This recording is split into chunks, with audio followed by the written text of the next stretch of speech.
close-knit community where everyone knew each other, and nothing ever happened out of the ordinary.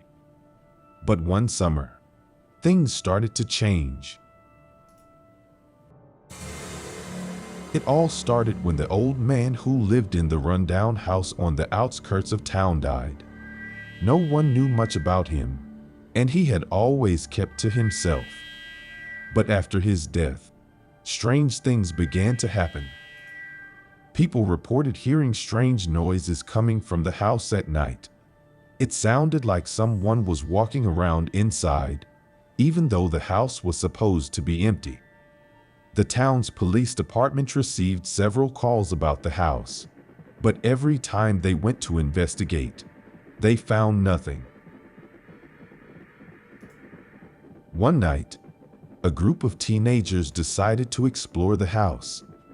They were convinced that the old man had left something valuable behind, and they wanted to find it. They sneaked into the house through a broken window and started to search. The house was dark, and the teenagers had to use flashlights to see. As they made their way through the various rooms, they noticed that the house was in much better condition than they had expected. The furniture was old but well maintained, and there were even a few paintings on the walls. But as they continued their search, the teenagers started to feel uneasy. It was as if someone was watching them, and the air was thick with a sense of dread. They decided to leave, but as they turned to go, they saw a figure standing in the doorway. The figure was tall and thin, with pale skin and dark, sunken eyes. It wore a long, flowing robe that seemed to be made of some kind of dark fabric. The teenagers froze, too scared to move. The figure didn't move or say anything. It just stood there, staring at them with its cold, lifeless eyes. After what felt like an eternity, it turned and disappeared into the shadows.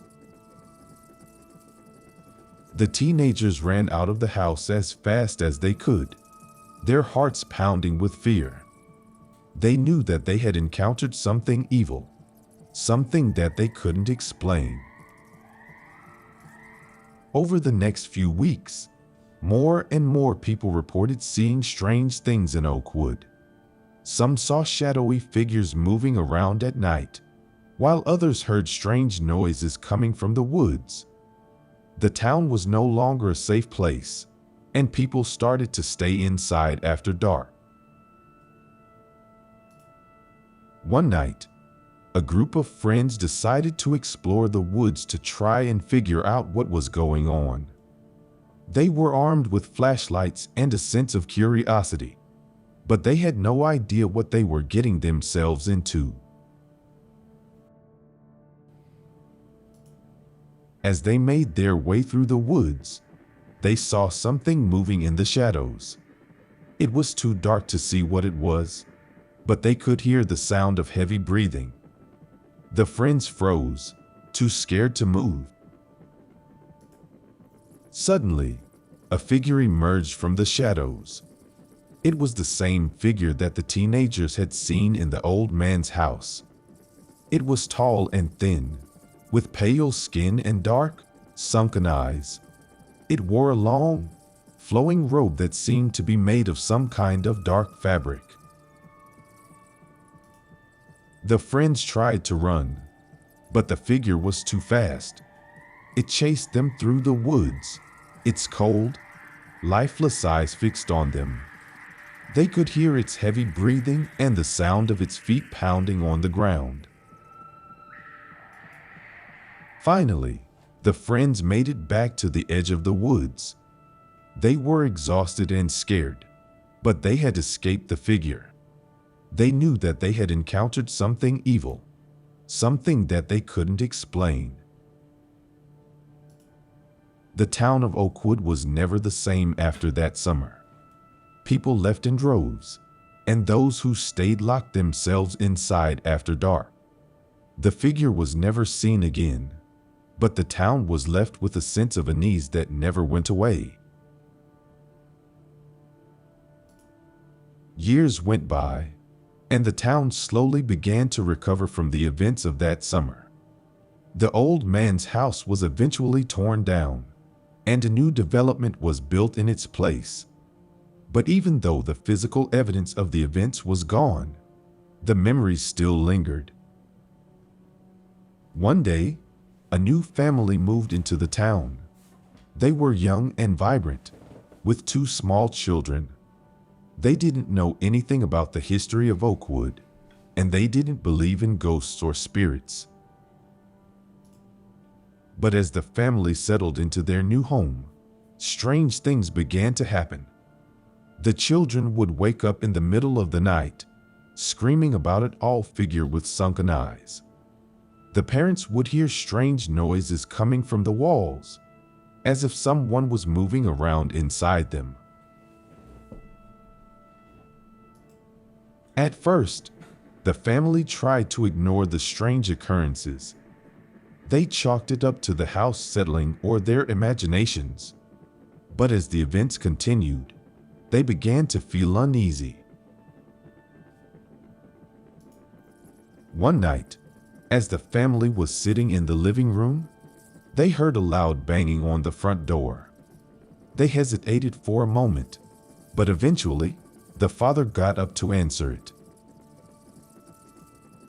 As he opened the door, he saw the tall figure standing on the front porch. Its pale skin glowed in the moonlight, and its sunken eyes seemed to pierce his soul. The father tried to close the door, but the figure pushed its way inside. The family ran through the house, trying to escape the figure. But it seemed to be everywhere, appearing in every room they entered. Its cold, lifeless eyes followed them, and its long, flowing robe brushed against their skin. Finally, the family found themselves backed into a corner. The figure was standing in front of them, its eyes fixed on their terrified faces. Suddenly, a voice spoke out. It was the voice of the old man who had lived in the rundown house on the outskirts of town. He spoke of a curse that had been placed on the town, and how the figure was the embodiment of that curse. The old man's voice faded away, and the figure disappeared. The family was left standing in the darkness, unsure of what had just happened. In the end, the family decided to leave Oakwood. They knew that they could never feel safe in that town again. But even as they drove away, they couldn't shake the feeling that the figure was still watching them, its cold, lifeless eyes fixed on their every move. And so, Oakwood remained a town haunted by the events of that summer. The figure had claimed yet another victim, and the curse continued to live on.